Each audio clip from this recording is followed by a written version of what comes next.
Olá galera, bem-vindos a mais um vídeo aqui do meu canal. Sou o professor Alan e estarei apresentando para vocês mais um vídeo, né, referente ao curso Python com Jupyter Notebook. Nesse vídeo aqui nós vamos estar apresentando mais algumas funções nativas e métodos com conjuntos.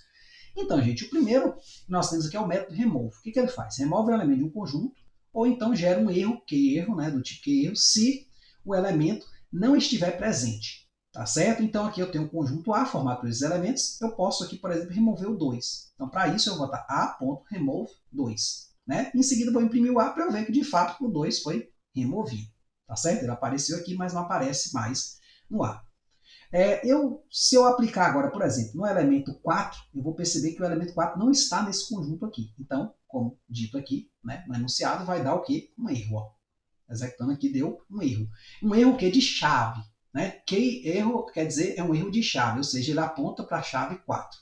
Tá certo? Então perceba que quando dá um erro, né, normalmente quando a gente lê isso aqui, entendendo um pouquinho, né, de inglês, a gente mais ou menos consegue entender e identificar qual é o erro. Principalmente se a gente vai avançando mais e mais em programação. Tá certo? Às vezes a gente tem medo dos erros, né, mas os erros hoje em dia nas linguagens vêm explicando. Né?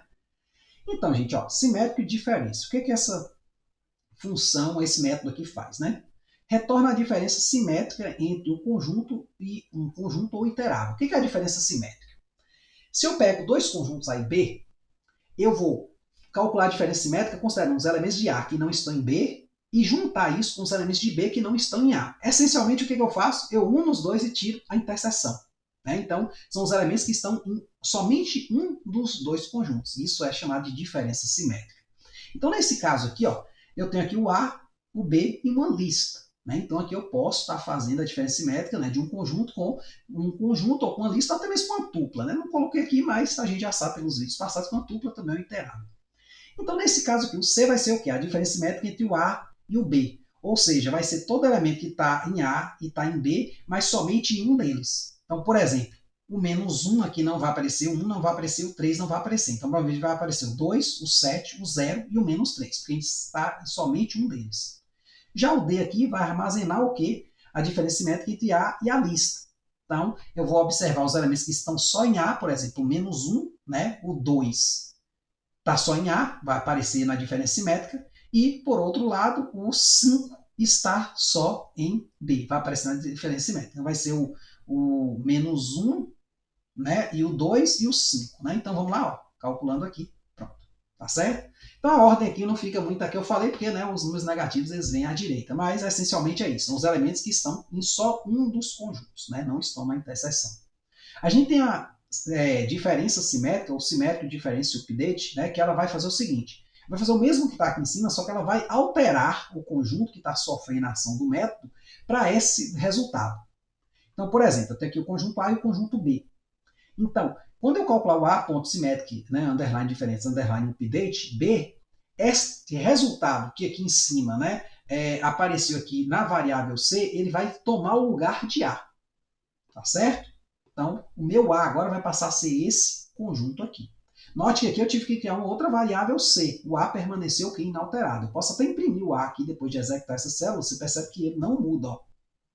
Print A. Vamos mudar aqui esse código rapidinho. Ó. Então, observe que o A aqui impresso primeiro, ó, ele permanece o mesmo. Já nesse caso aqui, ó, ele foi o quê? Alterado. Certo? Aí eu posso fazer o mesmo com uma tupla. Não precisa ter só dois conjuntos. Eu posso ter um conjunto e uma tupla. Né? Claro que quem sofre o método tem que ser um conjunto.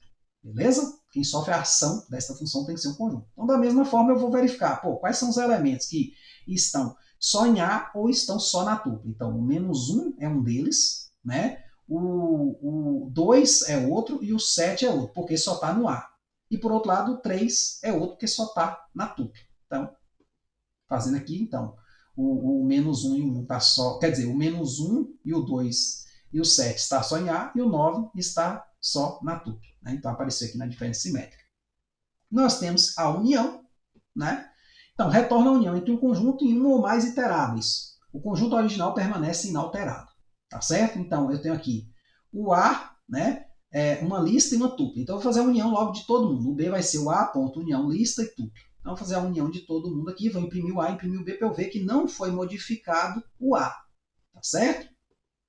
Ó, o A permanece o mesmo, tá certo? 1, 2, 3, 7, ó, 1, 2, 3, 7, aqui o menos 1 está aqui e aqui. E a união juntou todo mundo, né? Como a gente já sabe lá de matemática. E por último, nós temos a função update. O que ela faz? Adiciona elementos a partir de um ou mais iterados a um conjunto. Caso queira usar o conjunto A original futuramente, é recomendável fazer uma cópia do mesmo, ou seja, esse update ele atualiza o conjunto, ou seja, ele modifica o conjunto. Então, por exemplo, aqui eu tenho a lista e a tupla. Então, se eu botar aqui a update list e imprimir o A, ele vai ser a junção, né, do A mais os elementos da tupla que ainda não estão em A. Né? No caso aqui, vai acrescentar os 6, né, já que o 1 e o 7, ou tupla não, desculpe, da lista, né, já que o 1 e o 7, né, já estão aqui em A, certo? Então, vamos imprimir, ó, acrescentou os 6 ao conjunto A, tá certo? Aí, eu posso, né, fazer essa atualização com a lista e com a tupla tudo ao mesmo tempo. Então, novamente, eu vou ter uma espécie de união, né, desses conjuntos, né, ele vai gerar um conjuntão, né, onde eu vou atualizar o A, né, com os elementos da lista e da tupla que não estão em A ainda, certo? Só que, novamente, eu mudo o quê? O conjunto A, certo? Ó, então, o meu conjunto A passou a ser isso aqui, passou a ser um A atualizado, beleza? Então é isso aí, espero que tenham entendido, espero que tenham gostado, gente. Muito obrigado. Até a próxima.